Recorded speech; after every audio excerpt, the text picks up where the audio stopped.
Tengo una debilidad personal con los países del norte de Europa. He de reconocerlo. Los paisajes, las grandes extensiones vacías y sobre todo los silencios son algo muy característico de lugares como Escandinavia o Islandia. No es algo concreto que pueda señalar ni tan siquiera ofreceros una explicación racional hacia ello. Simplemente me siento atraído hacia esos lugares, sin más. Creo que en parte es consecuencia de los tiempos que nos ha tocado vivir. Crispación, polarización de ideas, guerras y esa sensación que transmiten los medios continuamente de que todo en cualquier momento se puede torcer. Quizás por todo ello por lo que recuerdo con bastante nostalgia mis viajes por el norte. Lugares que en mi imaginario siempre han sido un ejemplo de civismo, democracia y progreso. Sociedades en las que reflejarse y a las que aspirar. Por todo esto, esta semana os quiero llevar de viaje a Dinamarca. Un país conocido, sí, pero poco visitado. Una tierra a la que le tengo especial cariño y que, además, quiero acercaros de la mano de una de las mentes más brillantes que creció allí. La del filósofo Søren Kierkegaard. Alguien cuya vida lo llevó a plantearse las cuestiones más trascendentales a las que se enfrenta un ser humano.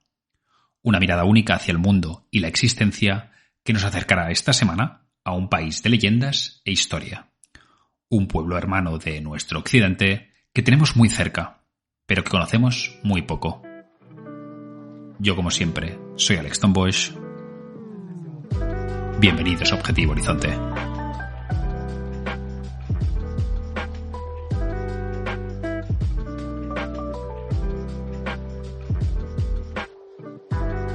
Situada entre el Mar del Norte y el Báltico, la Dinamarca de hoy es una tierra verde, tranquila, de pueblos ordenados y cielos limpios. Sin embargo, como suele pasar con todo el territorio europeo, su historia está repleta de intensos capítulos que han ido moldeando a sus gentes y al territorio. Una historia que ha definido el carácter eficiente, reservado y profundamente humano que define a este pueblo. Si queréis buscar un inicio, yo os diría que la era vikinga es quizás la más antigua y la época más interesante a la que nos debemos remontar. Desde sus costas, los vikingos de estas tierras partieron hacia Francia, Inglaterra e incluso Bizancio. Un pueblo de guerreros y conquistadores, sí, pero también de comerciantes y exploradores, de viajeros. De hecho, Dinamarca fue uno de los reinos vikingos más poderosos, con figuras mitológicas y legendarias como Rolf Kraki, que encarnaba los ideales vikingos de lealtad, coraje y generosidad. Años más tarde, la llegada del cristianismo trajo a Dinamarca catedrales y castillos, construcciones que han dejado un legado patrimonial muy importante en el país. Y es que, con el establecimiento de la monarquía danesa, llegarían obras monumentales como el castillo de Kronborg, que inspirarían al mismísimo Shakespeare para describir el escenario de Hamlet. La Unión de Kalmar unificó en 1397 los reinos de Dinamarca, Suecia y Noruega, bajo una misma corona durante algunos años, mientras su población, con la llegada del luteranismo, se transformaba culturalmente hacia una sociedad más laica, con una mirada más puesta en la educación práctica y formal. Si bien durante estos siglos la monarquía se volvió más absolutista, esta también sirvió para que Dinamarca desarrollara una burocracia eficaz, así como una identidad nacional más profunda. Todo hasta llegar a los albores del siglo XIX, unos años clave en la historia del país. Por un lado, con las derrotas bélicas ante Napoleón y Prusia y la pérdida del control de Noruega, Dinamarca abandonó sus aspiraciones imperiales y empezó a centrarse en su desarrollo interno. Por otro, este sería el siglo y el contexto clave en el que nacería una mirada única para Dinamarca, para el mundo y para nuestra especie. Alguien que cambiaría para siempre el mapa intelectual europeo. Søren Kierkegaard.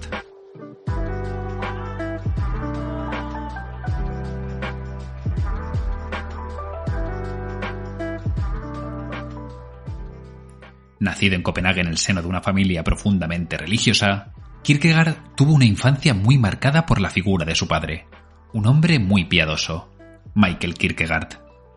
Michael creía que durante su juventud había ofendido a Dios, y por eso pensaba que tanto él como su familia vivían bajo el castigo divino.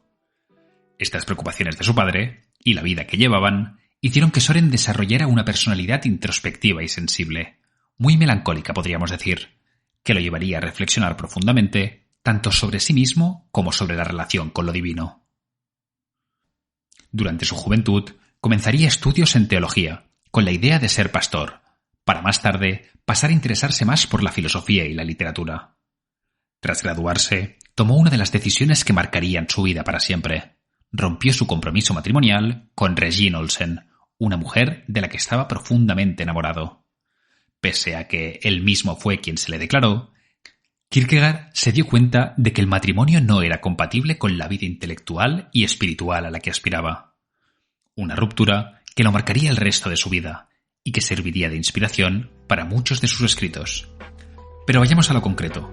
¿Cuál era la percepción, el entendimiento del mundo y de la realidad que tenía?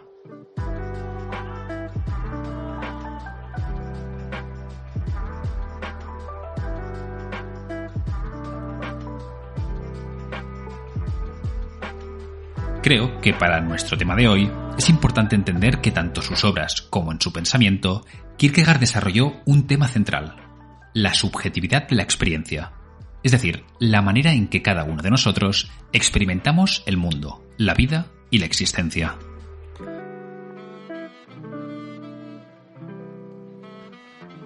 Para él, todos tenemos nuestra propia verdad en los aspectos más importantes de la vida, como el cómo vivir, en qué creer, en su caso en referencia a la religión, o cuál es la ética y la moral bajo la que debemos actuar. Según la mirada de Kierkegaard, estas verdades son subjetivas, y cada uno de nosotros tenemos una propia. La respuesta a todas estas preguntas las definimos, las construimos nosotros en nuestro interior, y no debemos buscarlas fuera. Sin embargo, Kierkegaard se dio cuenta de que ser conscientes de esta condición, de esta responsabilidad de nuestra propia vida, tiene un impacto en nosotros.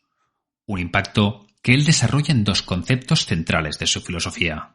Por un lado, esta responsabilidad a la hora de escoger, de decidir cómo es y cómo debe ser nuestra vida, nos genera una angustia, lo que él denominó angustia existencial. Esta angustia no la debemos de entender como algo negativo, sino más bien como la sensación de respeto que nos surge ante las grandes decisiones, ante la consciencia de nuestra total libertad a la hora de escoger y de todas las posibilidades que tenemos. Una angustia que es un síntoma de libertad.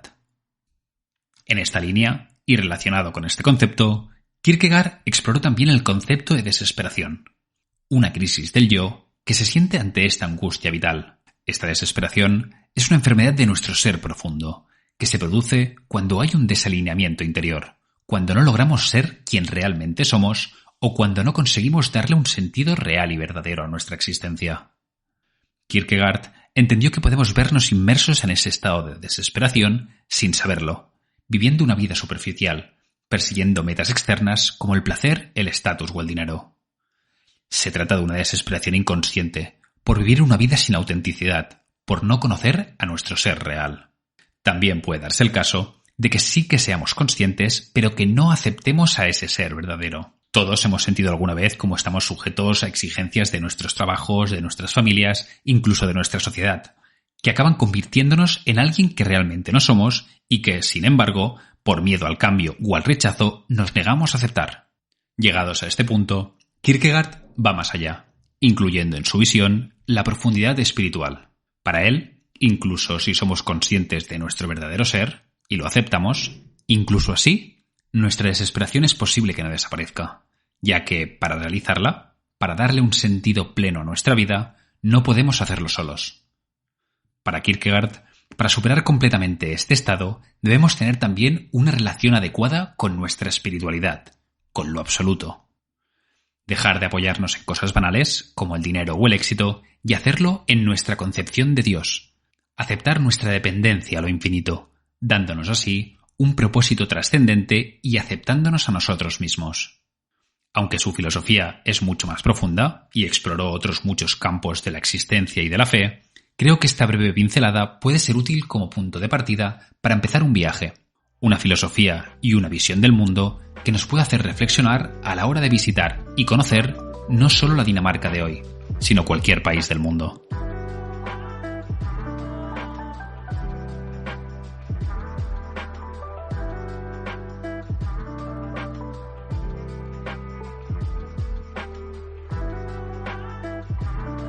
Pero entonces, ¿cómo deberíamos plantearnos un viaje a Dinamarca? Desde mi experiencia, se trata de un país que tiene más de lo que aparenta. Pese a que Copenhague se posiciona como el símbolo, como la gran capital del país y atrae casi todas las miradas, como nos aconsejaría también Kierkegaard, yo os diría que vale la pena profundizar en el interior, en lo que no se ve a primera vista. Si queréis aprender más sobre cultura vikinga y su historia, Roskilde es un buen lugar por donde empezar, con sus museos temáticos e incluso con sus réplicas de barcos navegables. Desde aquí podemos dirigirnos hacia Odense, la ciudad natal de Hans Christian Andersen, el mítico autor de cuentos para niños como el de La Sirenita. Un lugar que ofrece una atmósfera literaria entre canales, jardines y calles adoquinadas. Os recomendaría también seguir hacia el norte, hacia Aarhus primero, para luego llegar a Stenshagen, el Finisterre danés, el lugar donde el Mar del Norte y el Mar Báltico se encuentran y cuya luz atrajo a toda una generación de pintores para plasmar estas costas en sus pinturas. Los castillos son también una buena manera de completar este viaje, con lugares como Kronborg, Fredriksborg o Egeskov, todos ellos parte del relato danés, monumentos históricos que nos hablan de narrativas de poder, de arte y de leyendas. Y por supuesto, no olvidéis aplicar en esta travesía, en el mejor contexto de todos, su tierra natal, la mirada de Søren Kierkegaard. El filósofo danés, el padre del existencialismo europeo, nos enseña que cada viaje, cada experiencia que tenemos es única y subjetiva, y que por ello tenemos que darle la importancia que merece. Si visitáis Dinamarca, lo haréis con una mirada única, marcada por vuestras vivencias, por vuestras experiencias y vuestro contexto, que hará que experimentéis todo lo que este país ofrece de una manera única e irrepetible. Seguramente, cuando decidáis vuestro próximo destino, os brotará esa angustia vital de la que hablaba Kierkegaard y que definirá vuestros pasos y vuestra ruta, sea cual sea la que escojáis. Es posible que también en algún momento os sintáis perdidos, abrumados en vuestro viaje, mas no caigáis en la desesperación. Recordad que debemos aceptar nuestra dependencia a lo infinito, a algo superior, y confiar, dando un salto de fe, en que nuestros pasos nos guiarán hacia el que quizás es la meta final de todos nuestros viajes, conocernos a nosotros mismos. Kierkegaard nos legó una serie de reflexiones que pertenecen a todos, a toda la humanidad. Una visión de la existencia marcada por sus experiencias y su contexto. Una Dinamarca que hoy podemos visitar y explorar junto con sus reflexiones de la vida y el espíritu. Un lugar más de nuestro increíble e inabarcable planeta.